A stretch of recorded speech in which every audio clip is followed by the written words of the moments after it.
दर्शक बंधु अधिकांश भारतीयों सकाळ गरम चा सह आरंभ हुए तथापि खाली पेटरे चा पीवा स्वास्थ्यकर नुहे।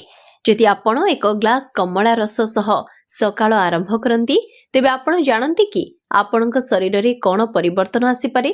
सकाळु सकाळु विटामिन सी भरपूर कमला रस पीवा द्वारा आपण शरीर में अनेक उल्लेखनीय परिवर्तन आसीपारे।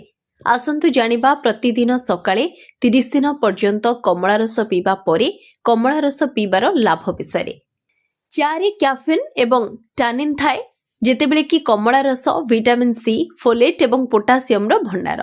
गोटे मास पर्यंत प्रतिदिन कमला रस पीवा द्वारा आपणक रोग प्रतिरोधक शक्ति यथेष्ट मजबूत हेबो। आपण ऋतुकालीन ठंडा एवं काश थकापण रे ह्रास देखिबे। विटामिन सी शरीर को धड़ा रक्त कोष उत्पादन करिबारे सहाय्य करे जहाँ रोग सह लड़िबारे सहाय्य करे। चर्मरी प्राकृतिक चमक चा केतेक समय डिहाइड्रेशन सृष्टि करिपारे जहाँ आपणक चर्म को मलिन पकाए। कमला रसरे थिबा एंटीऑक्सीडेंट एवं जलीय अंश आपणक चर्म को भीतरु हाइड्रेट करे। विटामिन सी कोलेजन तैयारी करिबारे सहाय्य करे जहाँ कुंचन को ह्रास करे एवं आपणक चर्म को युवा एवं उज्जवल करिथाए। पाचन क्रिया उन्नत करे। सकाळे खाली पेटरे क्षीर चा पीवा द्वारा अनेक लोकों पई एसिडिटी किंबा पेट फुली पारे।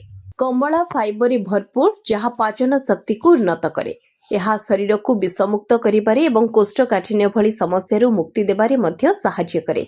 तथापि जदि आपण अत्यधिक एसिडिटी रे पीड़ित तेबे खाली पेटरे यहाको पीवा पूर्वरु सतर्क रहिबा उचित। ब्यूरो रिपोर्ट स्वर्ण न्यूज।